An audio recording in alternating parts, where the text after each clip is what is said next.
prosesnya terdapat 4 tahap utama, yaitu yang pertama, pengakuan dan perumusan masalah atau peluang, yaitu pada tahap ini manajemen menyadari adanya perbedaan antara kondisi yang diharapkan sebagai kondisi yang terjadi dalam perusahaan.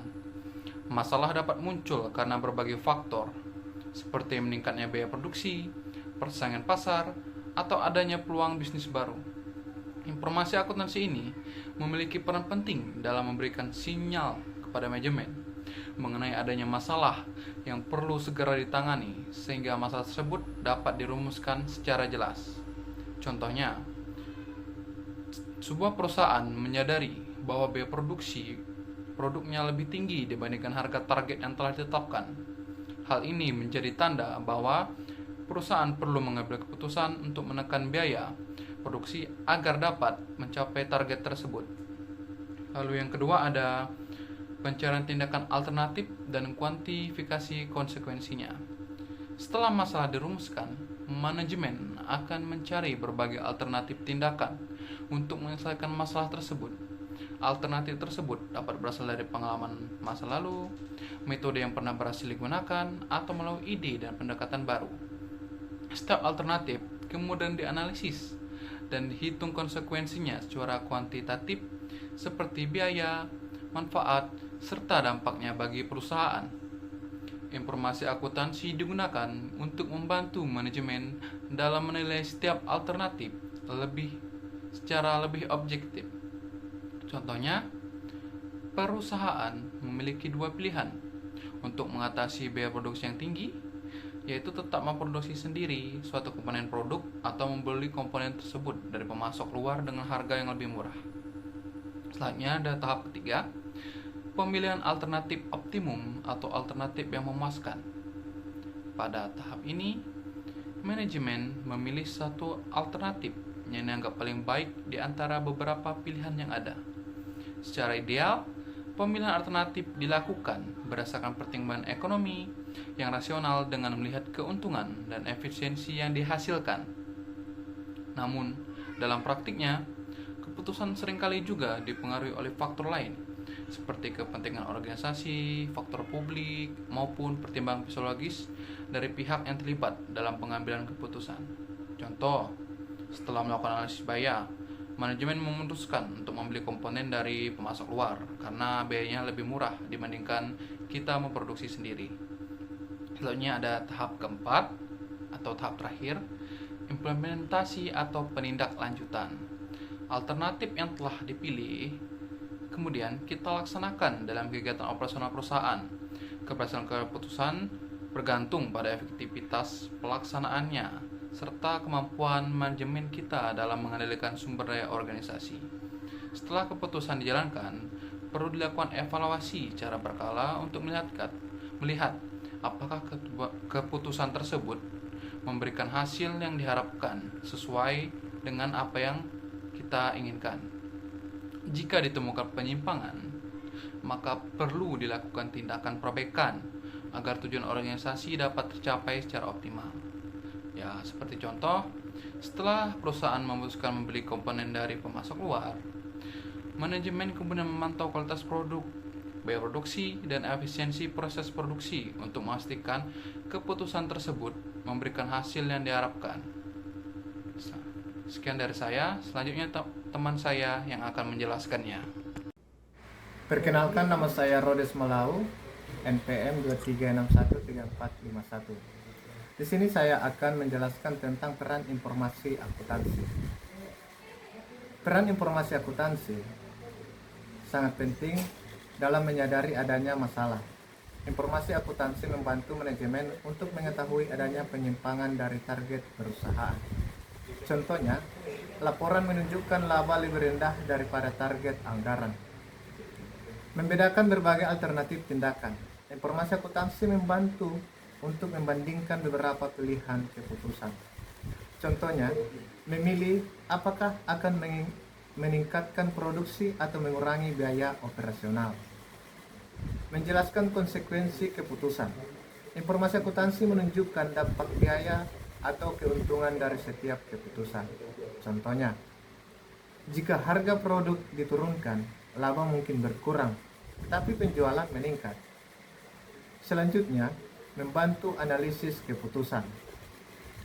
Manajer menggunakan data akuntansi untuk menentukan keputusan terbaiknya.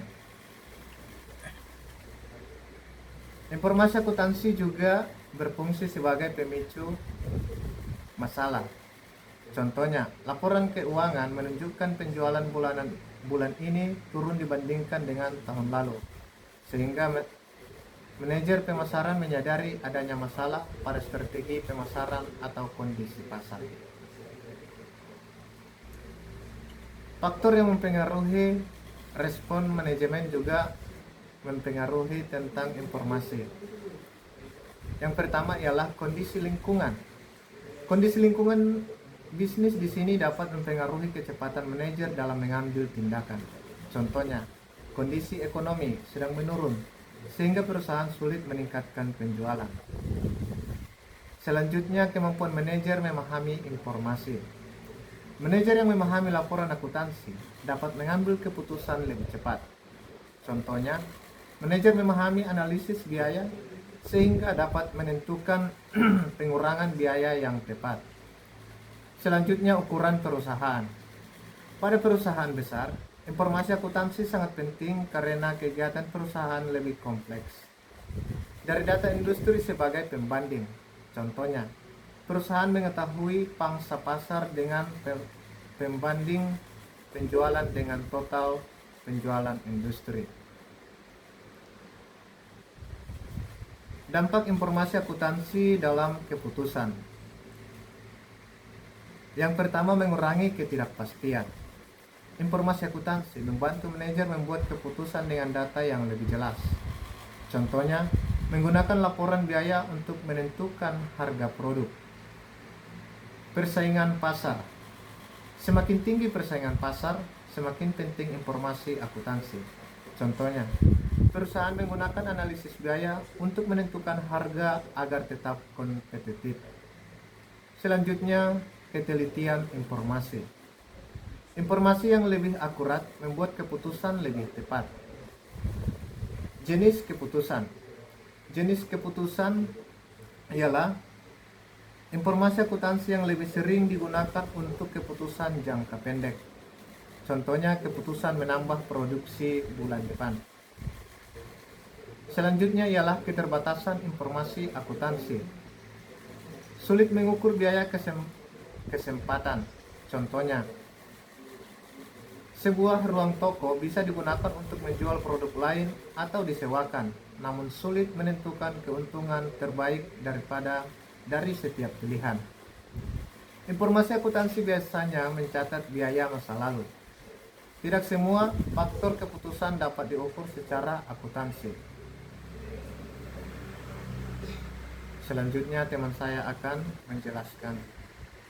3. Perkenalkan, nama saya Gibril dengan NPM 23613410. Di sini saya akan menjelaskan peran informasi akuntansi dalam setiap tahap pengambilan keputusan.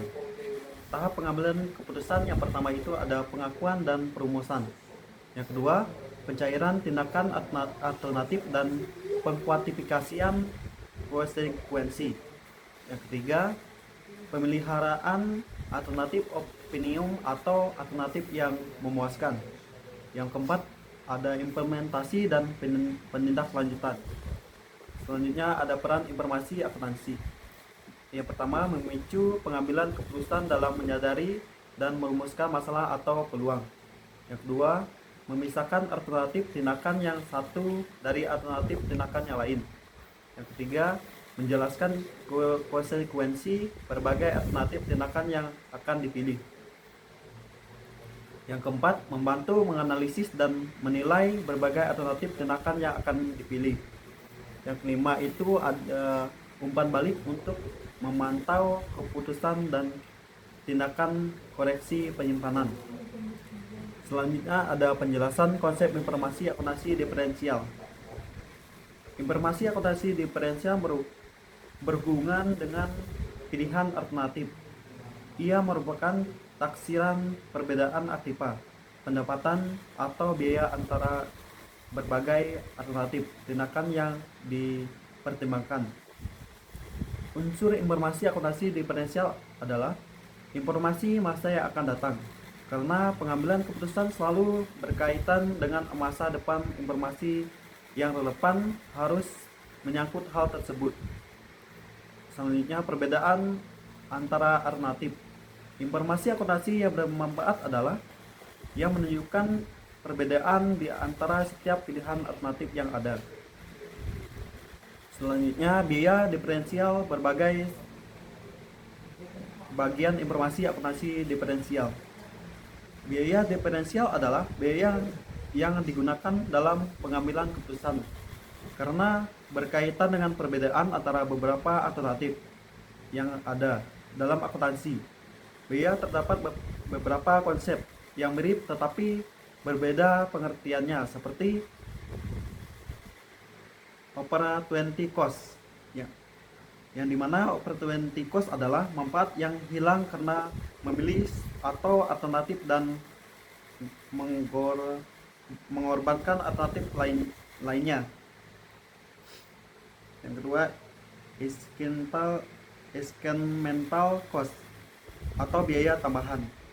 Incremental cost adalah biaya tambahan yang muncul jika perusahaan memilih satu alternatif dibanding alternatif lainnya. Selanjutnya ada out of pocket cost atau biaya tunai. Biaya tunai yang benar-benar harus dibayar dengan uang tunai oleh perusahaan. Yang terakhir, optical cost, biaya hipotesis. Optical cost adalah biaya yang sebenarnya tidak terjadi tetapi digunakan untuk pertimbangan analisis atau perbandingan keputusan. Selanjutnya, bagian diferensial versus biaya relevan. Biaya relevan sering dianggap sama dengan biaya diferensial, tetapi sebenarnya berbeda. Biaya relevan adalah biaya yang berhubungan dengan tujuan tertentu dalam pengambilan keputusan. Biaya ini dapat berupa biaya yang sudah terjadi atau yang akan terjadi. Contohnya itu, sebuah perusahaan ingin mengetahui biaya produksi per bulannya. Selanjutnya, biaya diferensial sebagai biaya masa yang akan datang atau future cost. Biaya diferensial berkaitan dengan biaya yang akan terjadi di masa depan. Oleh karena itu, biaya informasi yang digunakan dalam pengambilan keputusan biasanya merupakan biaya masa depan, future cost, yang diperkirakan akan terjadi. Jika biaya tersebut direncanakan dalam anggaran perusahaan, maka disebut biaya yang dianggarkan. Contohnya itu, perusahaan merencanakan produksi tahun depan. Yang terakhir, biaya diferensial adalah biaya yang berbeda. Biaya diferensial adalah biaya yang berbeda antara satu alternatif dengan alternatif yang lainnya dalam pengambilan keputusan. Biaya diferensial merupakan biaya yang akan datang dan diperkirakan akan berbeda atau dipengaruhi oleh suatu pengambilan keputusan pilihan di antara berbagai macam alternatif. Manajer sering menghadapi keputusan antara dua atau lebih pilihan yang meniadakan atau mutuality exclusive. Contohnya yaitu perusahaan ingin menentukan lokasi pabrik. Selanjutnya akan dijelaskan oleh teman saya. Perkenalkan, nama saya Zikamullah. Hari ini saya akan membahas tentang biaya diferensial versus biaya-biaya yang ada di dalam materi hari ini. Yang pertama ada biaya penuh. Biaya penuh adalah biaya yang digunakan untuk menghasilkan produk, termasuk bahan baku, tenaga kerja langsung, dan overhead pabrik. Sedangkan biaya diferensial adalah selisih biaya antara dua alternatif keputusan. Biaya ini hanya memperhitungkan biaya yang berubah akibat suatu keputusan. Contohnya, perusahaan mempertimbangkan menerima pesanan tambahan. Biaya tambahan bahan baku dan tenaga kerja yang muncul menjadi biaya diferensial, sedangkan biaya sewa pabrik tetap termasuk biaya penuh. Perbedaannya dari segi pengertian biaya penuh semua biaya untuk menghasilkan produk, sedangkan biaya diferensial selisih biaya antara dua alternatif. Tujuannya juga berbeda. Kalau biaya penuh penentuan harga dan laporan keuangan, sedangkan biaya diferensial pengambilan keputusan. Fokus dalam biaya penuh adalah total biaya, sedangkan biaya diferensial adalah perbedaan biaya. Selanjutnya adalah biaya diferensial versus biaya variabel. Biaya variabel adalah biaya yang berubah sesuai dengan volume produksi atau aktivitas. Biaya diferensial adalah biaya yang berubah karena adanya perbedaan pilihan keputusan. Contoh, bahan baku adalah biaya variabel karena berubah mengikuti jumlah produksi. Namun, jika perusahaan hanya mengganti metode pengiriman bahan baku tanpa mengubah jumlahnya, maka biaya bahan baku bukan biaya diferensial. Jadi, biaya bahan baku sama dengan biaya variabel tetapi bukan biaya diferensial. Kesimpulannya, biaya variabel biaya yang berubah karena perbedaan volume kegiatan, sedangkan biaya diferensial biaya yang berubah karena perbedaan pilihan keputusan. Selanjutnya ada biaya diferensial versus biaya tetap. Biaya tetap adalah biaya yang jumlah totalnya tidak berubah walaupun terjadi perubahan volume kegiatan, produksi atau penjualan. Selama masih dalam batas tertentu. Contoh biaya tetap ada gaji manajer, sewa gedung, gaji pegawai tetap. Artinya meskipun produksi naik atau turun, biaya tersebut tetap sama. Perbedaannya antara biaya diferensial dan biaya tetap, biaya yang jumlah totalnya tetap, tidak selalu relevan dalam keputusan, tidak berubah dalam kisaran aktivitas tertentu, sedangkan biaya diferensial biaya yang berubah karena suatu keputusan digunakan untuk analisis pengambilan keputusan dan bisa berubah biaya tetap atau variabel. Selanjutnya ada biaya diferensial versus biaya depresiasi. Biaya depresiasi adalah pembagian biaya tetap selama umur ekonomisnya. Biaya depresiasi bukan biaya diferensial karena berasal dari keputusan investasi masa lalu. Contoh, mesin lama tetap memiliki depresiasi meskipun perusahaan mengambil keputusan baru. Namun, jika perusahaan membeli mesin baru, maka depresiasi mesin baru tersebut menjadi biaya diferensial. Perbedaan utamanya antara biaya diferensial dengan biaya diferensi, jika biaya depresiasi, alokasi biaya aktiva tetap selama masa manfaat berasal dari investasi masa lalu, biasanya tidak berubah karena keputusan baru. Sedangkan biaya diferensial, biaya yang berubah akibat suatu keputusan digunakan untuk analisis pengambilan keputusan dan bisa berupa berbagai jenis biayanya. Selanjutnya, biaya diferensial versus biaya tambahan atau incremental cost. Biaya tambahan atau incremental cost adalah tambahan biaya yang muncul karena adanya peningkatan aktivitas atau keputusan tertentu. Biasanya terjadi ketika produksi ditambah, perusahaan menerima pesanan tambahan, perusahaan memperluas usaha. Contoh, jika perusahaan menambah produksi 100 unit dan membutuhkan tambahan bahan baku 500.000, maka 500.000 tersebut adalah incremental cost. Perbedaan utama antara biaya diferensial dengan incremental cost, kalau incremental cost tambahan biaya akibat peningkatan, fokus pada biaya tambahan hanya menunjukkan kenaikan biaya, sedangkan biaya diferensial perbedaan biaya antara dua atau lebih alternatif keputusan aktivitas digunakan untuk membandingkan beberapa pilihan, bisa berupa kenaikan atau penurunan. Selanjutnya, biaya diferensial versus biaya kesempatan atau opportunity cost adalah keuntungan yang hilang karena memiliki satu alternatif dan tidak memilih alternatif lainnya. Sedangkan biaya diferensial adalah perbedaan biaya nyata antara alternatif keputusan. Contohnya, gedung bisa disewakan 50 juta per tahun atau digunakan sendiri. Jika dipakai sendiri, maka 50 juta yang tidak diterima adalah opportunity cost. Artinya ketika kita memilih suatu keputusan, kita mengorbankan kesempatan mendapatkan keuntungan dari pilihan lain. Jika perusahaan memilih menggunakan gedung tersebut untuk usaha, maka 50 juta yang tidak diperoleh dari sewa merupakan opportunity cost. Perbedaan utamanya antara biaya diferensial dan biaya kesempatan manfaat yang hilang karena tidak memilih, tidak selalu dicatat dalam akuntansi, digunakan untuk melihat keuntungan. Sedangkan di biaya diferensial, selisih biaya antara beberapa alternatif keputusan alternatif lain berhubungan dengan biaya yang benar-benar terjadi, digunakan untuk membandingkan biaya antar pilihan yang dikorbankan. Hubungan keduanya dalam pengambilan keputusan manajemen, biaya diferensial membantu melihat perbedaan biaya nyata antar alternatif, biaya kesempatan membantu melihat keuntungan yang hilang dari pilihan yang tidak dipilih. Keduanya sama-sama penting dalam analisis keputusan. Selanjutnya ada biaya diferensial versus biaya keluar dari saku atau out of pocket cost. Biaya keluar dari saku atau out of pocket cost adalah biaya yang benar-benar harus dibayar dengan uang tunai oleh perusahaan karena suatu keputusan. Biaya ini biasanya muncul pada masa sekarang atau masa depan akibat kegiatan operasional. Contoh, membeli bahan baku, membayar upah tenaga kerja, membayar listrik, biaya transportasi. Semua biaya tersebut memerlukan pengeluaran uang secara langsung. Hubungan keduanya dalam banyak kasus, biaya keluar dari saku dapat menjadi biaya diferensial karena biaya tersebut berubah tergantung keputusan yang diambil. Namun, tidak semua biaya diferensial adalah out of pocket cost. Karena ada biaya yang hanya berupa perhitungan akuntansi, misalnya depresiasi, dan tidak memerlukan pengeluaran uang langsung. Perbedaan utamanya biaya diferensial dengan out of pocket cost. Kalau out of pocket cost, biaya yang benar-benar dibayar dengan uang, berkaitan dengan pengeluaran kas, selalu berupa pengeluaran uang. Sedangkan biaya diferensial, perbedaan biaya antara beberapa alternatif keputusan digunakan untuk analisis keputusan bisa berupa biaya nyata atau perhitungan. Kesimpulannya, biaya diferensial adalah selisih biaya antara beberapa alternatif keputusan yang digunakan untuk menentukan pilihan terbaik. Sedangkan biaya keluar saku atau out of pocket cost adalah biaya yang benar-benar memerlukan pengeluaran uang tunai. Dalam pengambilan keputusan, out of pocket cost sering menjadi bagian dari biaya diferensial karena biaya tersebut berubah sesuai keputusan yang diambil. Sekian dari saya, selanjutnya akan dibahas oleh teman saya. Perkenalkan, nama saya Adrian Florentio. Saya akan melanjutkan presentasi. Manfaat informasi akuntansi diferensial dalam pengambilan keputusan.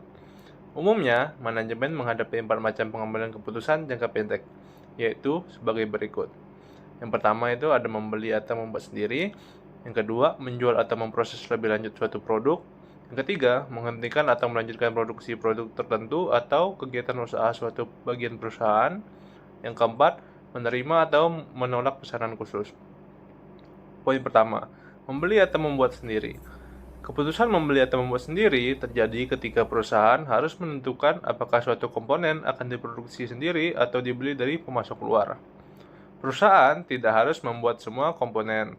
Jika harga dari pemasok lebih murah daripada biaya produksi sendiri, maka perusahaan dapat memilih untuk membeli. Sebaliknya, jika memproduksi sendiri lebih hemat biaya, maka perusahaan dapat mempertimbangkan untuk membuat komponen tersebut sendiri. Keputusan membeli atau membuat sendiri dapat dibagi menjadi 2, yaitu yang pertama, perusahaan sebelumnya membuat sendiri, lalu mempertimbangkan membeli dari pemasok luar.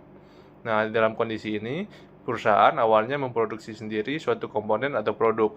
Namun, kemudian perusahaan mempertimbangkan untuk membelinya dari pemasok luar. Nah, kenapa sih hal ini bisa terjadi?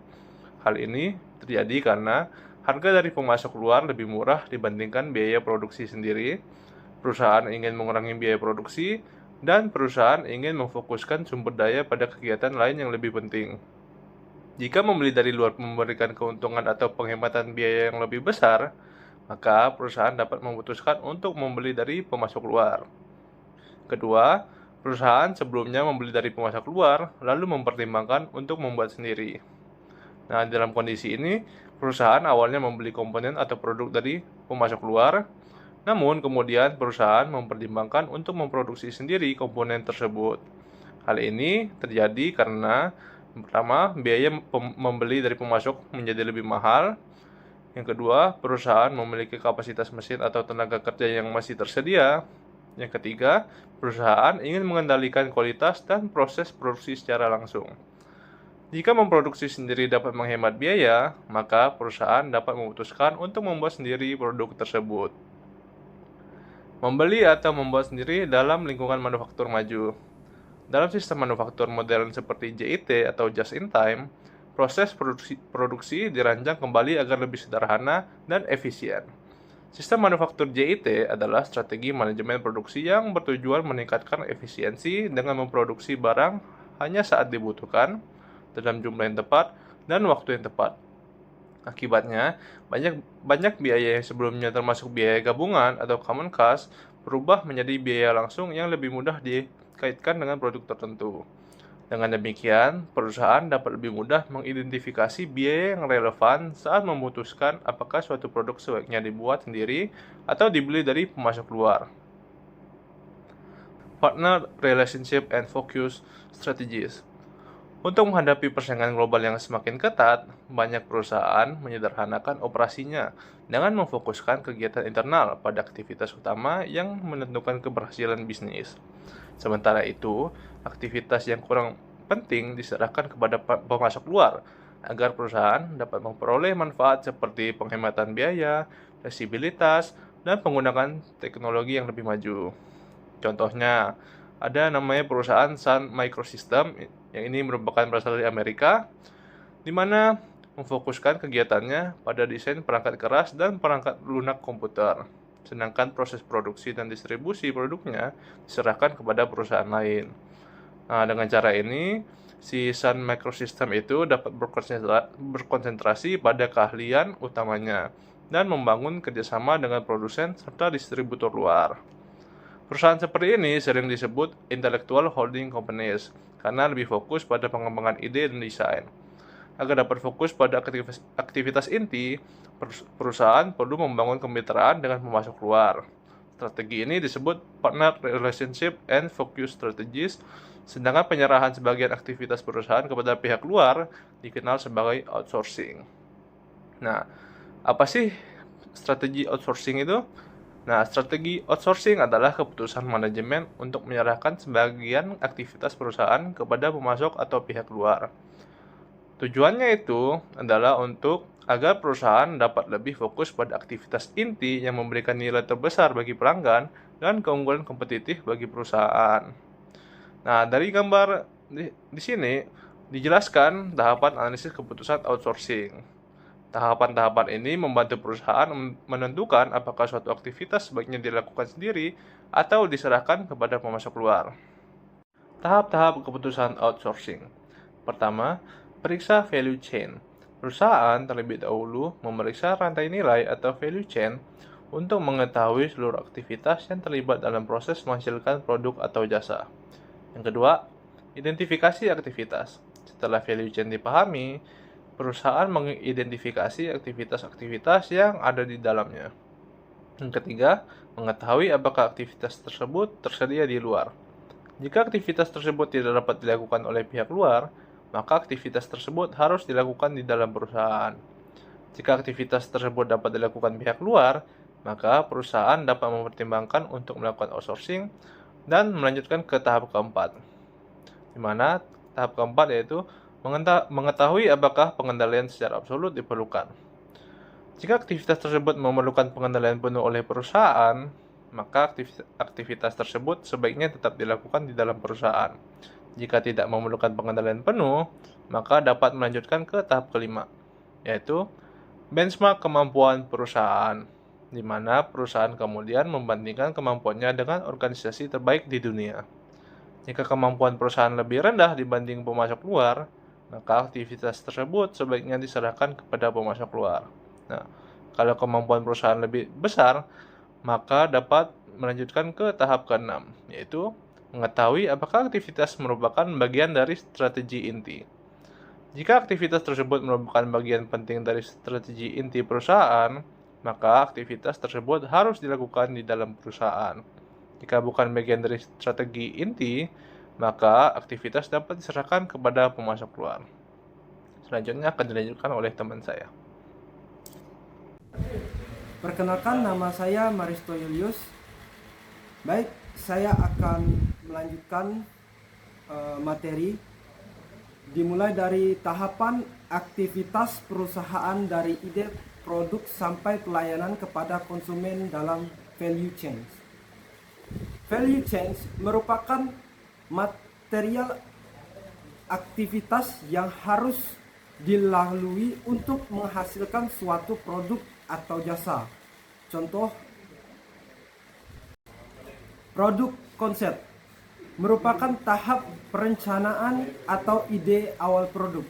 Pada tahap ini, perusahaan menentukan produk apa yang akan dibuat, kebutuhan pasar, konsep desain, dan fungsi produk. Contohnya, perusahaan memikirkan ide membuat sepeda listrik yang lebih hemat energi. Product development, tahap pengembangan produk dari konsep menjadi desain nyata.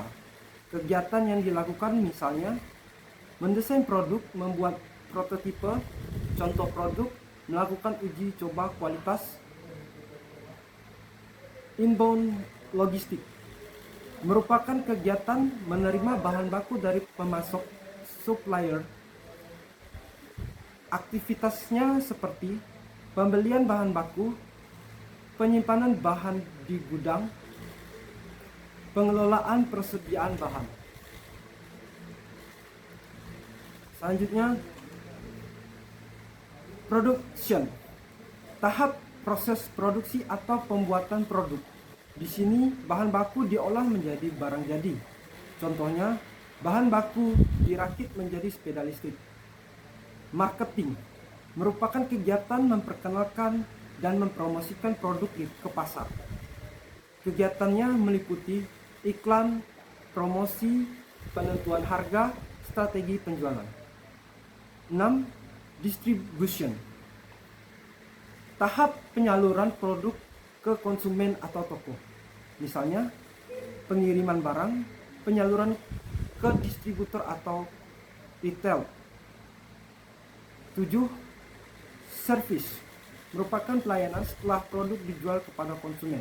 Contohnya, garansi produk, perbaikan, layanan pelanggan. Selanjutnya, information system atau sistem informasi. Sistem yang mengelola informasi perusahaan agar semua proses berjalan efektif. Contohnya, sistem data penjualan, sistem manajemen persediaan, sistem informasi akuntansi. 9. Order processing. Proses pengolahan pesanan dari pelanggan. Mencatat pesanan, memverifikasi pesanan, menyiapkan barang untuk dikirim. Fleet maintenance. Kegiatan pemeliharaan kendaraan operasional perusahaan yang digunakan untuk distribusi barang.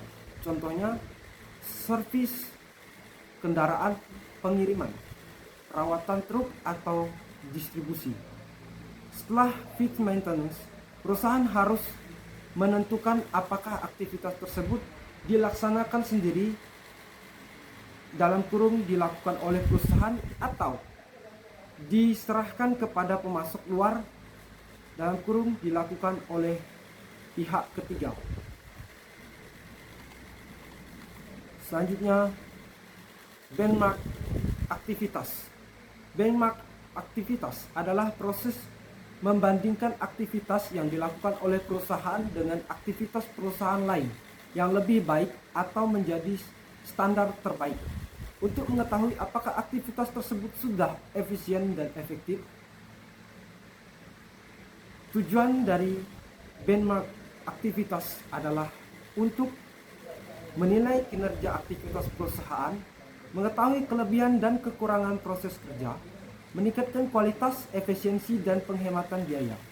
Secara singkat, benchmark aktivitas digunakan sebagai acuan untuk memperbaiki dan meningkatkan kinerja aktivitas perusahaan agar lebih kompetitif. Selanjutnya, informasi akuntansi diferensial yang dipertimbangkan dalam strategi outscoring decision. Informasi akuntansi diferensial yang dipertimbangkan dalam strategi outscoring decision memiliki karakteristik sebagai berikut. Mencangkup multi-years differential accounting information. Mencangkup dampak pajak penghasilan terhadap keputusan, memperhitungkan nilai waktu uang. Information kualitatif yang dipertimbangkan dalam outscoring decision. Sebelum memutuskan untuk menyerahkan aktivitas tertentu kepada pemasok luar, informasi kualitatif yang perlu dipertimbangkan adalah keunggulan teknis, fleksibilitas, dan kesempatan untuk menghasilkan inovasi bersama. Dengan menyerahkan aktivitas non-kritis kepada pemasok luar, perusahaan dapat berbagi keunggulan di bidang teknis seperti keahlian dan skala ekonomi dengan pemasok. Menjual atau memproses lebih lanjut suatu produk. manajemen kadang harus memilih apakah suatu produk langsung dijual dalam kondisi sekarang atau diproses lebih lanjut menjadi produk lain yang memiliki harga jual lebih tinggi. Dalam mengambil keputusan ini, manajemen menggunakan informasi akuntansi diferensial, yaitu membandingkan pendapatan diferensial dalam kurung tambahan pendapatan jika produk diproses lebih lanjut. Biaya diferensial dalam kurung tambahan biaya yang diperlukan untuk proses produk lebih lanjut. Jika tambahan pendapatan lebih besar daripada tambahan biaya, maka produk sebaiknya diproses lebih lanjut. Sebaliknya, jika tambahan biaya lebih besar, maka produk lebih baik langsung dijual tanpa diproses lebih lanjut. Sekian dari informasi dari saya. Saya akan lanjutkan